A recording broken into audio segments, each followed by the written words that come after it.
2월 10일 목요일 새벽기도에 나오신 성도님들을 주님의 이름으로 환영합니다.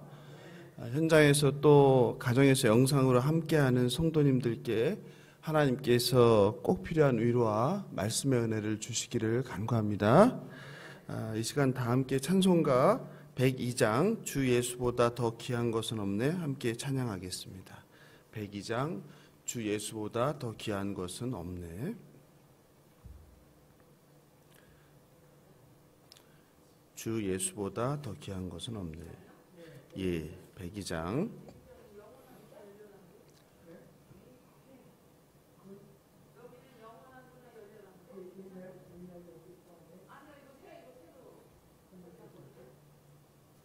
제목으로 찾으시면은 주 예수보다 더 귀한 것은 없네.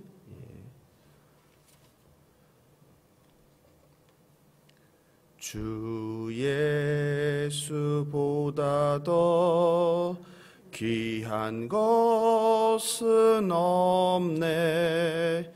이 세상 부귀와 바꿀 수 없네. 영축을 내 대신 돌아가신 그 놀라운 사랑 잊지 못해. 세상 즐거움 다 버리고 세상 자랑 다 버렸네. 주 예수보다 더 귀한 것은 없네. 예수 밖에는 없네. 오늘 주실 하나님 말씀 함께 보겠습니다. 오늘은 마태복음 세 번째 시간인데 마태복음 2장 1절 12절입니다. 2장 1절 12절 한 절씩 교독하시고 마지막 절은 합독하겠습니다. 어떻게 찾으셨습니까? 헤롯 왕 때에 예수께서 유대 베들레헴에서 나심에 동방으로부터 박사들이 예루살렘에 이르러 말하되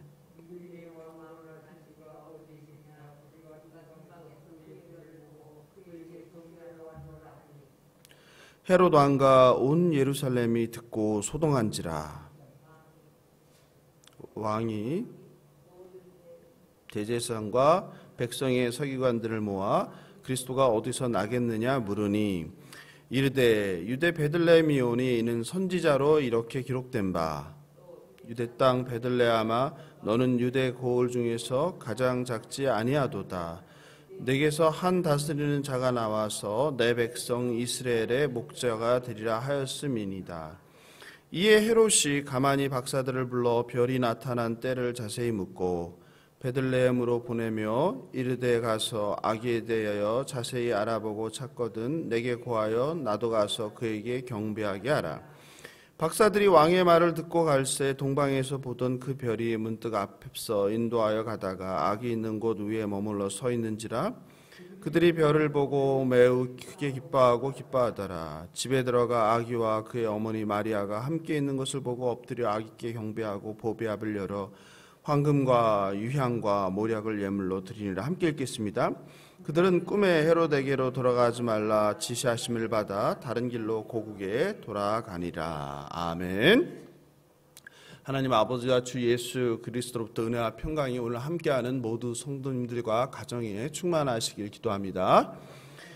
오늘 마태복음 세 번째 시간인데요. 우리가 어제 수요일 새벽에는 사람의 생각과 그리고 세상의 방법과 다르게 일하시는 하나님에 대해서 이야기를 나누었습니다. 그것이 바로 처녀가 성령으로 하나님의 아들인 예수를 잉태한 사건이었습니다. 그렇죠? 오늘 마태복음 2장에서는 아기 예수의 탄생과 동방 박사들의 방문을 다룹니다. 1절을 우리가 같이 볼까요?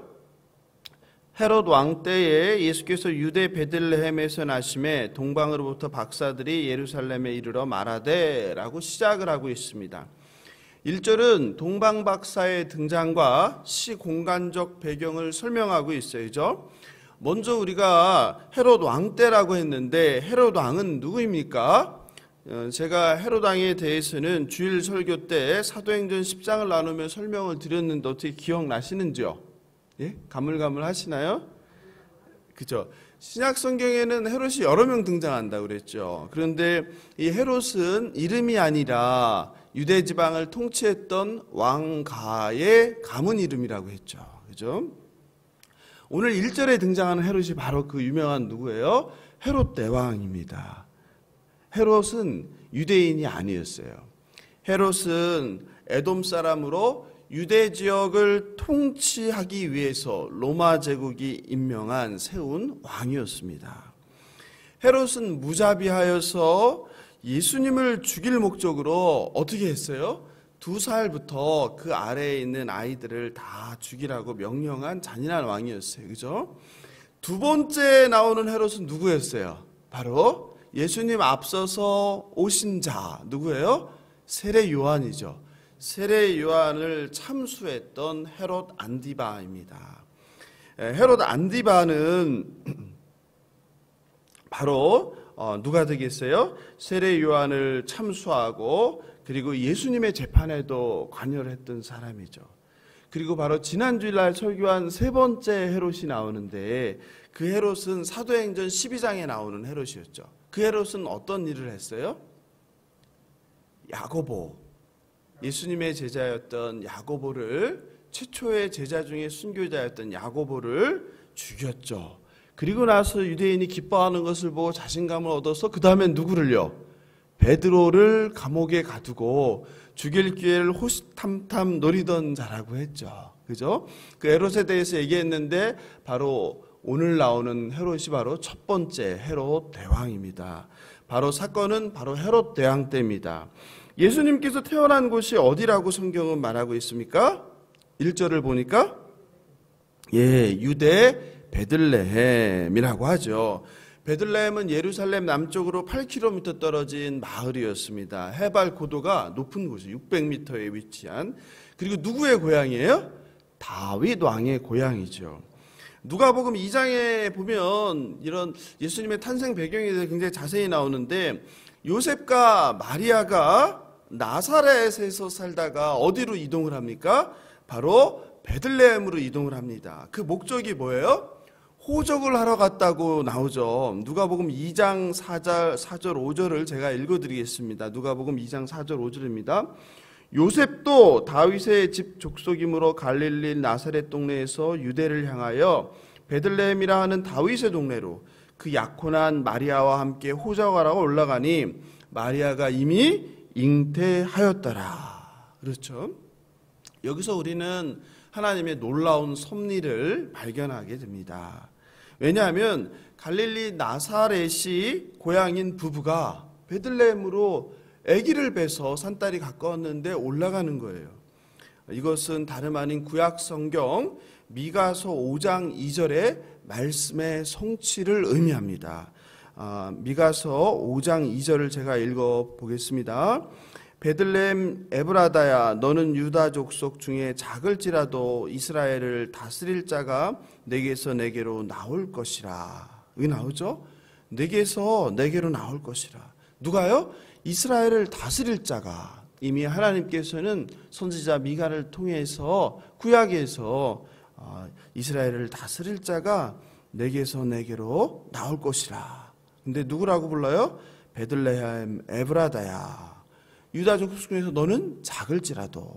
이렇게 하나님께서는 오래전 미가 선지자를 통해서 이스라엘의 왕이 베들레헴에서 나올 것을 예언하셨는데 그것이 바로 오늘 본문에서 성취가 되는, 하나님은 어떤 분이라고 그러셨죠? 약속을 이루시는, 성취하시는 분이라고 했죠. 신실하신 분이라고 했죠. 네. 더 놀라운 것은 다름 아닌 이것이죠. 요셉과 마리아가 어디 살던 사람이에요? 나사렛에 있던 사람이죠. 그죠? 그런데 그 아기가 출산이 가까웠는데 집에 있어야 되잖아요. 근데 어디로 가요? 베들레헴으로 가는 거예요. 그 무거운 몸을 끌고. 그죠? 그런데 왜 그렇게 한 거예요? 호적을 하러. 그럼 누가 호적을 하라고 명령을 내린 거예요? 세상 왕이. 로마 제국의 황제 가이사 아구스도입니다. 누가복음 2장 1절은 그때 가이사 아구스도가 영을 내려 천하로 다 호적하라 하였으니, 즉 세상 왕이 명령을 내려서 요셉과 마리아가 아기를 베고 아기가 태어날 날이 가까워오는데 그 무거운 몸을 가지고 베들레헴으로 이동을 하는 것입니다. 그런데 이 세상 왕을 통치한 것은 누구예요? 하나님이시죠. 하나님께서 구약에서 말씀하신, 미가 선지자를 통해서 말씀하신 그 약속을 이루기 위해서 로마 제국의 황제를 통하여서 그런 명령을 내리게 했던 것을 우리가 기억해야 합니다. 이해되시죠? 하나님께서는 세상 왕에게 요셉과 마리아가 잉태한 채로 베들레헴으로 가서 출산할 수 있도록, 그래서 하나님께서 말씀하신 그 구약의 약속이 이루어지게 하셨습니다. 약속과 예언대로 신실하게 이루어 가시는 하나님을 믿으시는 저와 여러분 되길 예수님의 이름으로 축원합니다. 마지막으로 오늘 제목인데 동방박사에 대해서 살펴보겠습니다. 동방박사는 누구입니까? 동방박사. 당시의 박사는 주로 제사장들로 점성술과 그리고 마법에 뛰어난 사람들이었어요. 그들은 하늘에 있는 별을 관측해서 하늘의 변화를 통해서 세상 일을 예측하던 사람들이었어요. 학자들은 동방 박사들이 페르시아에서 온 조로아스터교의 현자인 점성술사, 그러니까 별점을 보는 사람들이죠. 일 것이라고 추정합니다. 이들은 유대인의 왕으로 나신 이에게 경배하러 왔다고 합니다. 오늘 2절을 한번 같이 읽어볼까요? 2절 보세요. 유대인의 왕으로 나신 이가 어디 계시냐? 우리가 동방에서 그의 별을 보고 그에게 경배하러 왔노라. 보통 동방박사가 몇 명이에요? 3명. 우리가 어린 시절에 성탄절 이브에 연극하잖아요. 그럼 항상 뭐가 나와요? 마구간이 있고 그리고 동방박사가 있는데 3사람이 나오잖아요. 그죠? 그런데 사실은 동방박사가 몇 명인지 우리는 알 수 없어요. 근데 왜 3사람으로 알고 있는 거예요? 해마다 때가 되면 그 연극을 보면서 연극 속에 등장하는 3사람을 보면서 아, 동방박사가 3사람이구나, 우리 머릿속에 각인이 된 거죠. 그죠? 왜 그런 거예요? 거기 성경을 보니까 선물을 줬는데 몇 가지를 줬어요? 3가지 선물을 줬죠. 그러니까 동방박사가 3사람일 거라고 우리가 추정을 하는 것입니다. 그러나 실제로는 몇 명인지 정확히 알 수는 없어요. 2000년 전 이방 나라 사람들이, 동방박사는 이방 나라, 페르시아에서 온 사람들로 생각하거든요. 이방 나라 사람들이 하늘에 있는 별을 보고 수천 킬로를 떨어진 이곳을 찾아왔다는 것은 어떤 일이에요? 참 상상하기 힘든 일이죠. 오늘날도 쉽지 않은데 그 당시에 몇천 킬로를 걸어서 아기 예수 탄생을 보러 왔다는 거 참 신기한 일입니다. 그런데 그들은 빈손으로 오지 않았어요. 유대인의 왕으로 오신 이를 위하여 예물을 들고 왔습니다. 그리고 경배했습니다. 그게 11절이에요. 11절을 우리가 같이 읽어볼까요? 집에 들어가 아기와 그의 어머니 마리아가 함께 있는 것을 보고 엎드려 아기께 경배하고 보배 합을 열어 황금과 유향과 몰약을 예물로 드리니라. 이방인들이 먼 길을 와 예수 탄생을 경배하고 있습니다. 그런데요, 성도 여러분, 이방인들이 수천 킬로를 예물을 들고 와서 예수님을 경배하는데 예루살렘에는 무슨 일이 벌어졌습니까? 3절입니다. 3절을 같이 읽어볼까요? 헤롯 왕과 온 예루살렘이 듣고 소동한지라. 그렇죠. 무슨 일이 벌어졌어요? 소동이 일어났어요. 헤롯 왕은 불안과 걱정 그리고 두려움에 휩싸였습니다. 왜 그랬습니까? 유대인의 왕에 관한 이야기를, 전해져 내려오는 이야기를 아마 소문으로 듣고 있었을 것입니다. 그러니 현재 유대 지방을 통치하는 자신이 왕인데 자신의 권자, 자신의 권력이 어떤 상황에 놓였어요? 불안해지기 시작한 거죠. 내 자식에게 물려줘야 될 이 왕자가, 내가 이 나라의 왕이고 우리 가문이 이 나라를 계속 통치해야 되는데 유대인들에게 전해 내려오는 메시아가 나타났다는 그 소문이 얼마나 마음을 불안하게 했겠습니까? 그래서 헤롯 왕은 무엇을 합니까? 구약에 능통한 대제사장과 서기관들을 불러 모으죠. 그게 4절입니다. 4절을 같이 읽어보겠습니다. 왕이 모든 대제사장과 백성의 서기관들을 모아 그리스도가 어디서 나겠느냐 물으니, 동방박사의 방문으로 헤롯뿐만 아니라 예루살렘 전체가 소동합니다. 그리고 대제사장과 서기관들도 소동합니다. 사랑하는 성도 여러분, 인류를 구원할 메시아 탄생은 유대인은 물론이고 온 인류의 기쁜 소식, 그것이 바로 무엇입니까? 복음입니다. 우리 권사님께서 그 복음을 전하시겠다는 거 아니에요. 이미 전하셨죠. 이번 주 금요일 날 만나서 그 영혼을 구원하기로 하셨죠. 그러므로 감격과 기쁨과 감사로 우리 모두가 메시아의 탄생을 축하해야 합니다. 게다가 수천 년 동안 이스라엘이 그렇게 목 놓아서 기다리던 구원자 메시아라면 얼마나 흥분되고 감격하는 순간이겠습니다. 심지어 이방인 동방백사들이 수천 킬로를 별을 보고 예물을 찾아와 경배했던 것입니다. 하지만 정작 세상 나라의 왕, 참 유대인의 왕이 누구인지를 가장 잘 알고 있어야 할 대제사장과 서기관들은 메시아를 알지 못합니다. 오히려 권력에 눈이 멀어버린 세상 왕은 하나님이며 하나님의 아들 예수를 죽이려고 계획을 세웁니다. 그것을 위해 2살 아래 사내 아이를 전부 죽이라는 대학살을 감행합니다. 성경에 능통하다는, 누구보다 성전에 나와서 예배드리고 하나님을 찬양하고 말씀을 가르쳤던 대제사장과 서기관들 역시 자신들의 권력과 자리 보존에 눈이 멀어서 진짜 메시아를 박해하는 일에 동참합니다. 성도 여러분, 지금 예수님께서, 다시 오실 예수님께서 이 땅에 오신다면 저와 여러분이 과연 동방박사처럼 수천 킬로미터를 찾아가서 경배하고 예물을 드릴 수 있을까요? 어떠세요? 자신합니까? 아니면 2000년 전 예루살렘의 그 성경에 박식했던 종교 지도자들처럼 도리어 다시 오신 예수님을 알아보지 못하고 저자는 이단이다라며 정죄하고 죽이려고 하지 않을까요? 어떻습니까? 우리도 그것에서 자유롭지 못하다고 생각합니다. 저는 오늘날 많은 교회에 다니는 사람들이 참된 예수님의 제자가 아니라 어쩌면 대제사장과 서기관들처럼 종교 행위는 열심히 하고 기도는 많이 하고 머릿속에는 성경 지식으로 꽉 차 있지만 전혀 삶에는 예수가 나타나지 않는 이런 종교인들은 아닐까 걱정됩니다. 오늘날 많은 성도들은 예수를 대망한다고 합니다.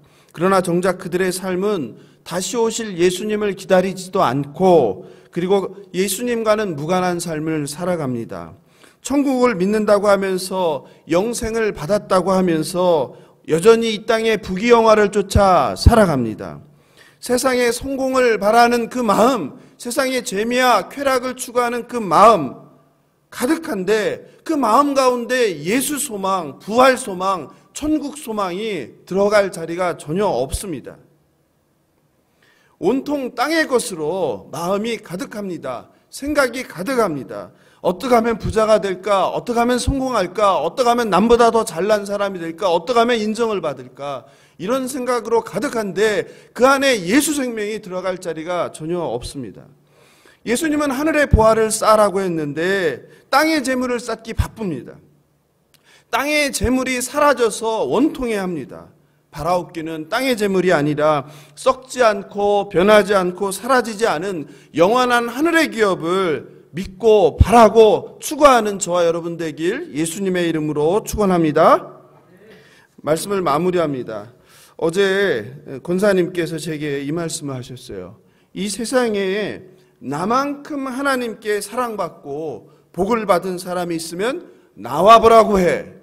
권사님 그러셨죠? 세상 사람들 눈에는 우리 권사님이 이제 나이가 들어 몸도 약하고 몸도 아프고 그리고 가난한 자일지 모릅니다. 하지만 하나님 보시기에 우리 권사님은 권사님 말씀대로 하나님의 사랑으로 하나님의 은혜로 가득하여 성령 충만하여 가장 부요한 삶을 살아가는 분이십니다. 아멘. 그러면서 권사님께서는 주님 부르시기 전에 제가 하나님께 한 번 더 헌신하게 해달라고 기도했다고 하셨습니다.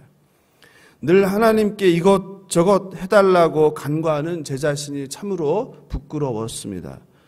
2000년 전 하나님께서는 가장 소중한 아들 예수의 생명을 저와 여러분을 위해 내어주셨습니다. 그런데 저와 여러분은 하나님께서 주신 그것을 많은 것을 누리고 살면서 내 삶의 일부를 드리면서도 벌벌 떱니다. 아니면 내가 이걸 드렸다고 엄청 생색을 냅니다. 또 드리기로 소원하고도 언제 그랬냐는 듯이 잊어먹고 살아갑니다. 성도 여러분, 지나온 삶을 돌아보십시오. 지나온 삶 가운데 하나님께서 이것을 해주시면 내가 이것도 하고 저것도 하고 이것도 드리고 저것도 드리고 소원한 것들이 있지 않습니까? 이방인 동방 박사들은 아기 예수에게 황금과 유향과 몰약을 예물로 드렸습니다. 저는 목사가 되면서 이제 남은 인생은 하나님께 주님의 몸된 교회를 위해서 하나님께서 맡기신 양들을 위해서 하나님 나라를 위해서 드리겠다고 소원하였습니다. 여러분 무엇을 약속하셨습니까? 항상 기도할 때마다 여전히 하나님 이것 주세요, 저것 주세요, 이 문제 해결해 주세요, 저 문제 해결해 주세요라고 간구만 하고 있지는 않으신지요?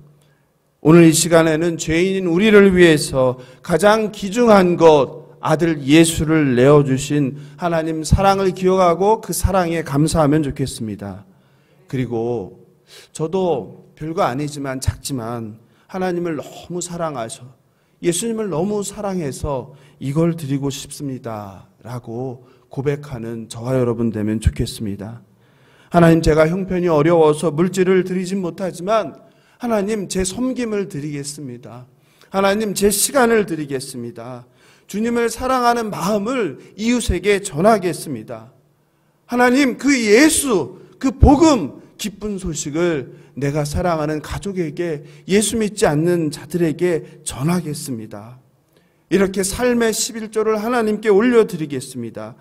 하나님께 달라고 해결해 달라고만 간구하는 것이 아니라 하나님을 그 사랑하여서 예수님을 사랑하여서 저도 하나님께 저도 예수님께 별거 아니지만 제 삶의 일부를 사랑하는 마음을 온전히 드리겠습니다 라고 고백하는 우리 예수 사랑교회 모든 성도님들, 현장에 계신 그리고 유튜브로 함께하고 계신 모든 성도님들에게 임하길 예수님의 이름으로 축원합니다. 우리 다 같이 주님께서 가르쳐 주신 기도로 새벽 기도를 마치겠습니다.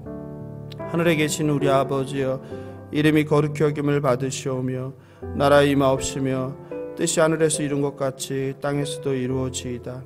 오늘날 우리에게 일용할 양식을 주옵시고 우리가 우리에게 죄 지은 자를 사하여 준 것 같이 우리 죄를 사하여 주옵시고 우리를 시험에 들게 하지 마옵시고 다만 악에서 구하옵소서. 나라와 권세와 영광이 아버지께 영원히 있사옵나이다. 아멘. 오늘도 승리하는 하루 되시길 바랍니다.